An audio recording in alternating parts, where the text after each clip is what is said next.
Right. Okay. We'll test again. We'll do it again, eh? So, this is from where I left off. Hermes asked, if all men did not have minds, and the great dragon replied, take heed what you say, for I am the mind, the eternal teacher. I am father of the world, the redeemer of all men. And in the nature of the wise, the word takes flesh by means of the word. The word is saved. I thought, Thoth, the Father of the Word, the mind, come only unto men that are holy and good, pure and merciful, and that live piously and religiously, and my presence is an inspiration and a help to them. For when I come, they will immediately know all things and adore the universal Father. Before such wise and philosophical ones die, they learn to renounce their senses, knowing that these are the enemies of the immortal souls. I will not permit the evil senses to control the bodies of those who love me, nor will I allow evil emotions and evil thoughts to enter them. I become as a porter or doorkeeper, a shut out evil, protecting the wise from their own lower nature, but to the wicked. The envious and the covetous I come not, for such cannot understand the mysteries of the mind. Therefore I am unwelcome. I leave them to the avenging demon that they are making in their own souls, for each day increases itself and torments man more sharply, and each evil deed adds to the evil deeds that are gone before until finally evil destroys itself. The punishment of desire is the agony of fulfillment. Hermes bowed his head in thankfulness to the great dragon who had taught him so much and begged to hear more concerning the ultimate of the human soul. So Poimandres assumed at death the material body of man is returned to the elements from which he came, and the invisible divine man ascends to the source from whence he came, namely the eighth sphere. The evil passes to the dwelling place of the demon, and the senses, feelings, desires, and body passions return to their source, namely the seven governors, whose nature the lower man destroy, but the invisible spiritual man give life.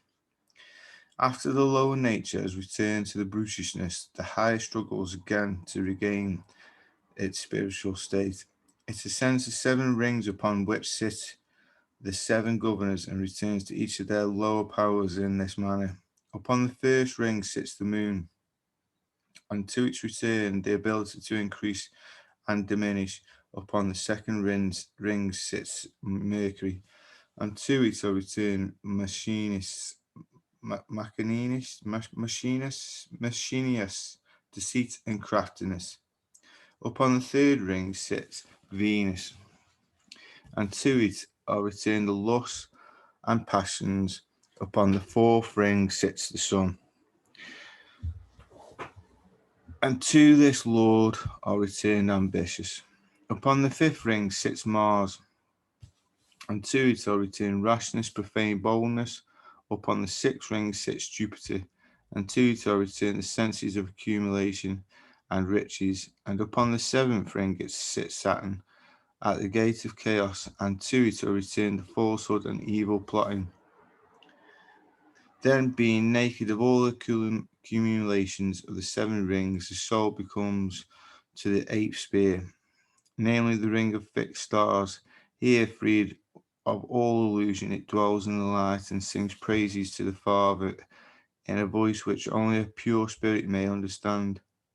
Behold, O Hermes, there is a great mystery in the eighth sphere, for the Milky Way is seed ground of souls, and from it they drop into the rings and to the Milky Way. They return again from the wheels of Saturn, but some cannot climb the seven rung ladder of the rings. So they wander in darkness below and are swept into eternity with the illusion of sense and earthiness. The path to the path to immortality is hard, and only a few find it. The rest await the great day when the wheels of the universe shall be stopped, and the immortal spark shall escape the sheaves of substance. Woe unto those who wait, for they must return again unconscious and unknowing to the seed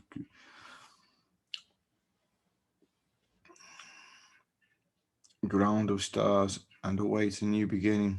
Those who are saved by the light of mystery, which have revealed unto you, O Hermes, and which I now bid you establish among men, shall return again to the Father who dwelleth in the white light, and shall deliver themselves up to the light, and shall be absorbed into the light. And in the light they shall become powers in God. This is the way of good, and is revealed only to them that have wisdom. This cat is going to drive me nuts.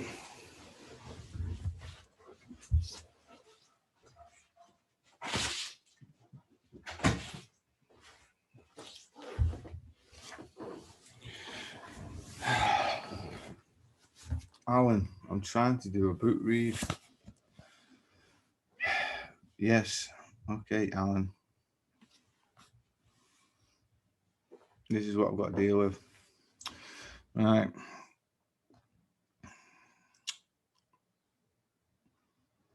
Okay. Where was I? You lost me train of thought, Alan. Blessed art thou, O Son of Light. To all men, I Poimandres, the light of the world, have revealed myself. I order you to go forth, to come as a guide to those who wander in darkness. That all men within whom dwells the spirit of my mind, the universal mind, may be saved by mind in you, which shall call forth my mind in them, establish my mysteries, and they shall not fail from earth. For I am the mind and the mysteries, and until mind fails, which is never. My mysteries cannot fail with these parting words. Poimandres, radiant with celestial light, vanished, mingling with the powers of heavens, raising his eyes until the heavens. Hermes blessed the Father of all things and consecrated his life to the service of the great light. Thus preached Hermes, O people of earth, men born and made of the elements, but with a spirit of divine man with you, raise from your sleep of ignorance, be sober and thoughtful. Realize that your home is not the earth, but the light, but in the light. Why have you delivered yourselves over unto death, having power to partake of immortality? Repent and change your minds. Depart from the dark light and forsake corruption forever. Alan.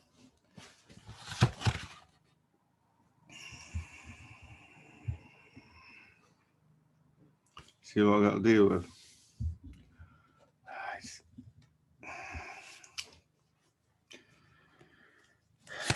You don't make this easy, Alan. Prepare yourselves to climb through the 7 rings and to blend your souls with eternal light. Some who had mocked and scoffed and went their way, delivering themselves to the second death, from which there is no salvation. For others, casting themselves before the feet of Hermes, besought him to teach them the way of life. He lifted them gently, receiving no approbation from himself, and staff in hand, went forth teaching and guiding mankind, and showing them how they might be saved in the worlds of men. Hermes showed the seeds of wisdom, and nourished the seeds with the immortal waters. And at last came the evening of his life, and as the brightness of the light of earth was beginning to go down, Hermes commanded his disciples to preserve his doctrine inviolate throughout all ages. The vision of Poimandres, he committed to writing that all men desiring immortality might therein find the way. In concluding this exposition, the vision of Hermes wrote, the sleep of the body is sober watchfulness of the mind, and shutting of my eyes reveals the true light. My silence is filled with budding life and hope and full of good. My words of blossom are fruit of the tree of my soul, for this is the faithful account of what I received from my true mind. That is Poimandres, the great dragon. the Lord of the world, through whom I became inspired by God with the truth. Since that day, my mind has been ever with me, and in my soul it have given birth to the word of reason, and the reason have redeemed me, for which cause with all my soul and all my strength I give praise and blessing to God the Father, the life, the light, and the eternal God. Holy God, the Father of all things, the one who is before the first beginning. Holy is the God who will be performed and accomplished by his own powers, which he have given birth out of himself.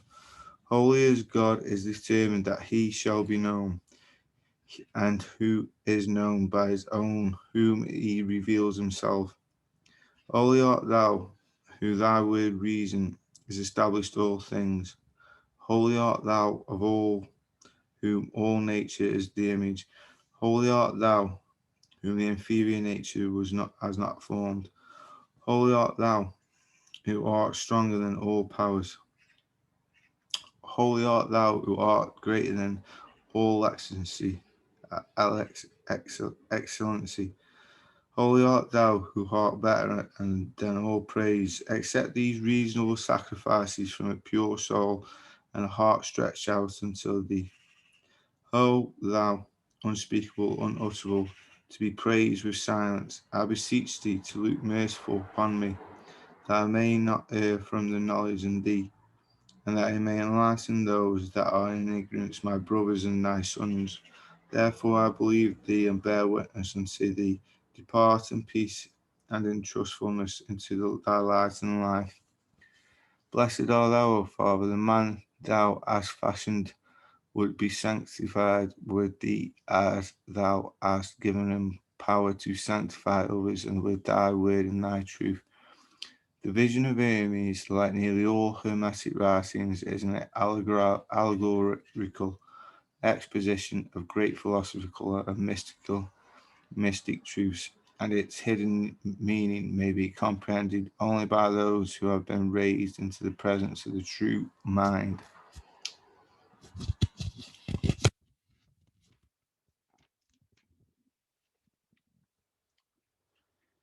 66. V11. And that's Roman numerals, isn't it? The initiation of the pyramid. Now, I love pyramids. So let's talk about pyramids, eh? Supreme among the wonders of antiquity, unrivaled by the achievements of late architects and the builders, the Great Pyramid of Giza bears mute witness to an unknown civilization which, having completed its predestined span, passed into oblivion. Eloquent in its silence, inspiring in its majesty, divine in its simplicity, the Great Pyramid is indeed a sermon in stone. Its magnitude overwhelms the puny sensibilities of man. Among the shifting sands of time, it stands as a fitting emblem of eternity itself, who were illuminating mathematicians who planned its parts and dimensions, the master craftsmen who supervised its construction, the skilled artisans who trued its blocks of stone. The earliest and best known account of the building of the Great Pyramid is that given by that of highly revered but somewhat imaginative historian Herodotus. The pyramid was built in steps, battlement-wise as it was called, or according to others, altar-wise. After laying the stones for the base, they raised the remaining stones to the places by means of machines formed of short wooden planks. The first machine raised them from the ground to the top of the first step. On this there was another machine which received the stone upon its arrival. They conveyed it to the second step, whence the third machine advanced it still higher. I don't believe that, but let's go. Either they had as many machines as there were steps in pyramids, or possibly they had but a single machine, which being easily moved, was transferred from tier to tier as the stone rose.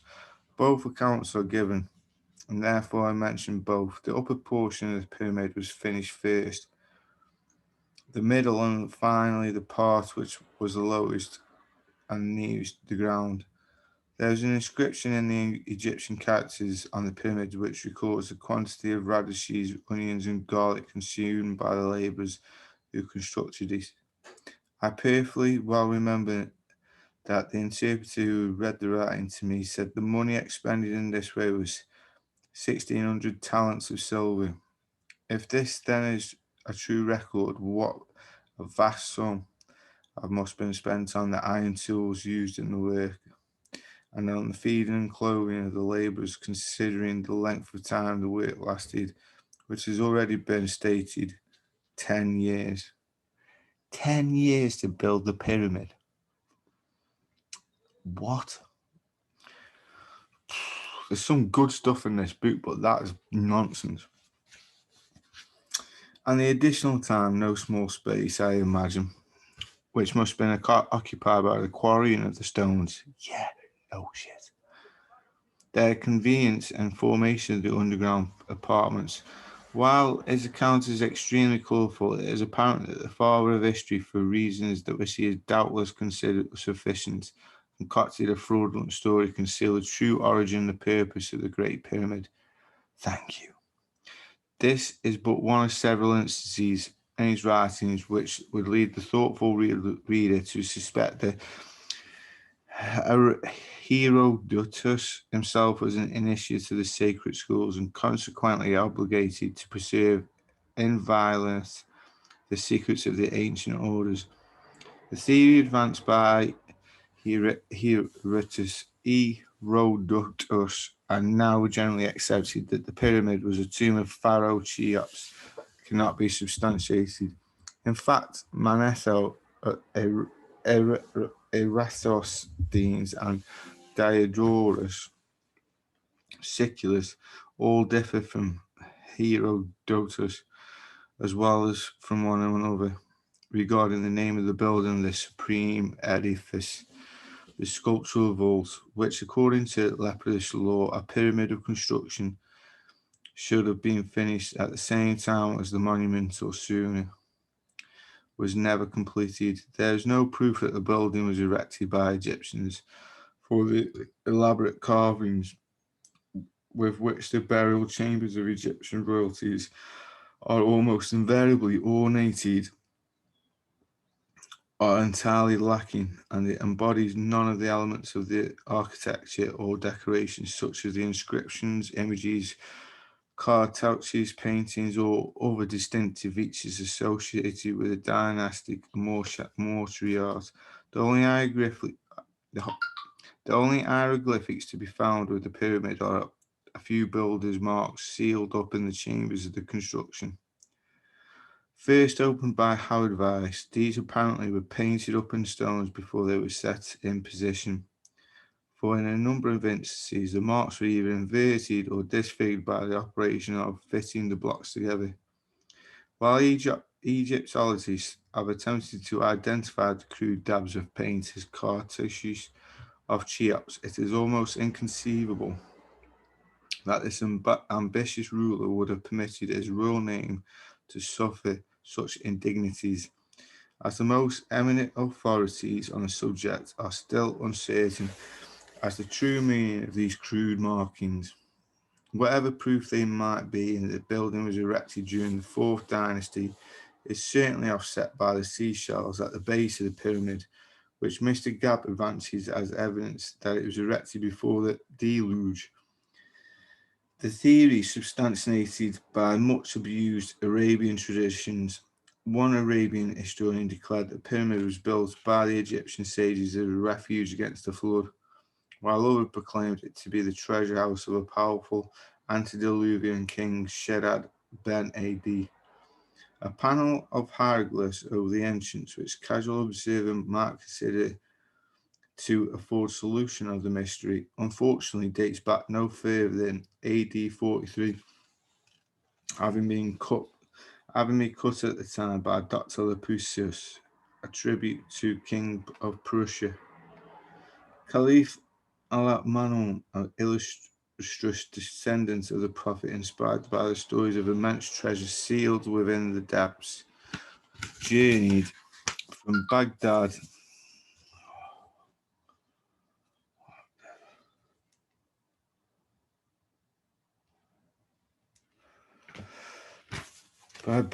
to Cairo in AD 20 with a great force of workmen to open the mighty pyramid. When Caliph Al-Ma'mun first reached the foot of the rock ages and gazed up at its smooth, glistening surface, a tumult of emotions undoubtedly racked its soul. The casing stones must have been in place at the time of his visit, for Caliph could find no indication of an entrance. Four perfectly smooth surfaces confronted him. Following a vague rumours, he set his followers to work on the north side of the pyramid, with instructions to keep on cutting and chiseling until they discovered something. To the Muslims, with their crude instruments and vinegar, it was a Herculean effort to tunnel a full 100 feet through the limestone. Many times they were on the point of rebellion, but the word of the Caliph was law, and the hope of vast fortune buoyed them up. At last, on the eve of a total discouragement, fate came to their rescue. A great stone was heard to fall somewhere in the wall near, toiling and disgruntled Arabs pushing on forward the sound with renewed enthusiasm. They finally broke into the descending passage which leads into the subterranean chamber.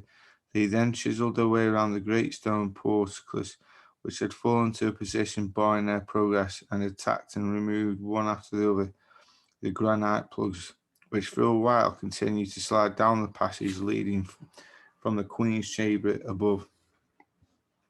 Finally, no more blocks descended, and the way was clear for the followers of the Prophet. But where were the treasures?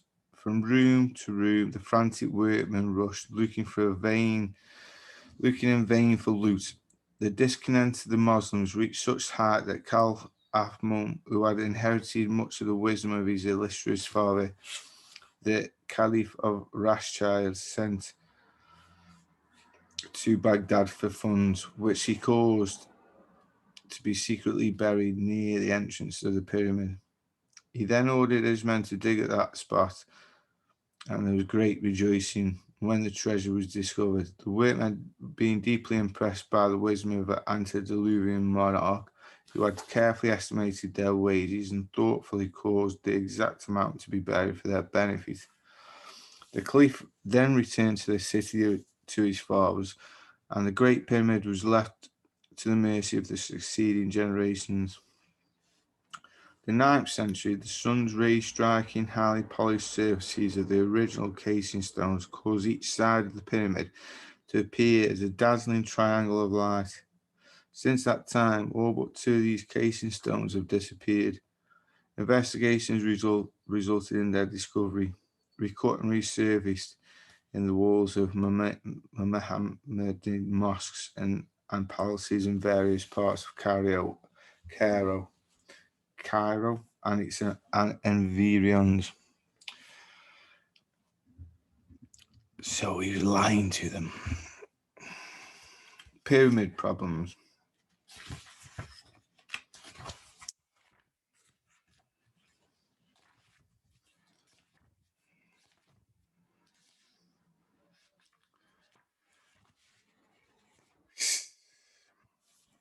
C. Piazza Smith asked, was the Great Pyramid then erected before the invention of hieroglyphs and the previous birth of Egyptian religion? Time yet moved the upper change. Time yet proved that the upper chambers of the pyramid were a sealed mystery before the establishment of the Egyptian Empire. In the subterranean chamber, however, are markings which indicate the Romans gained admission there. In the light of the secret philosophy of the Egyptian initiates, W. Harman, by a series of extremely complicated yet exact mathematical calculations, determines that the first ceremonial of the pyramid was performed in 68 90 years ago.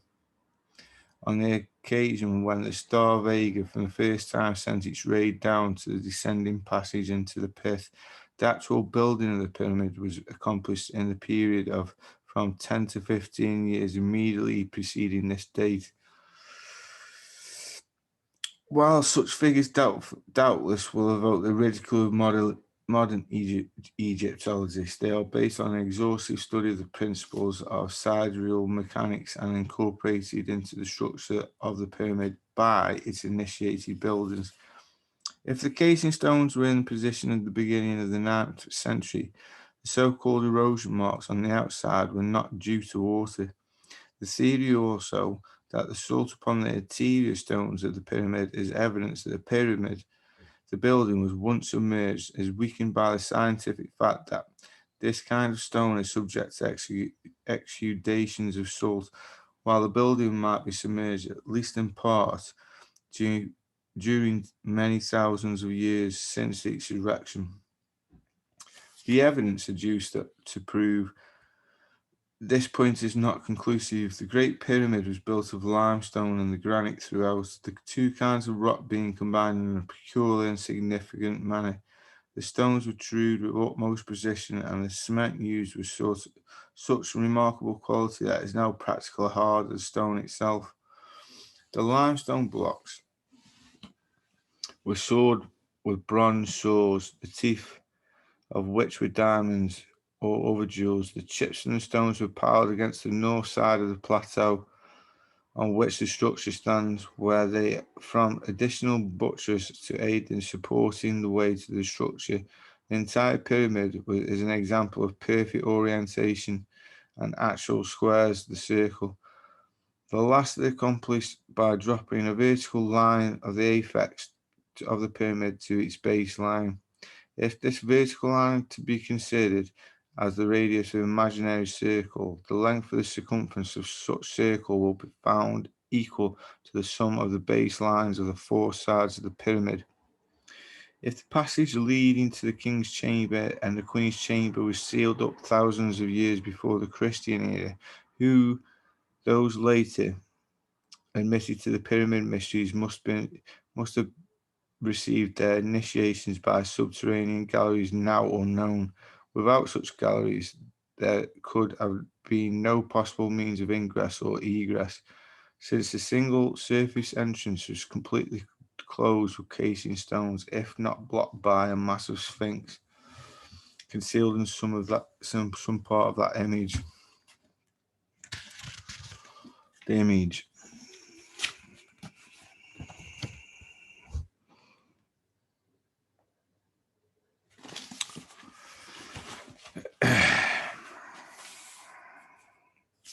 Alright, now we've just got some details.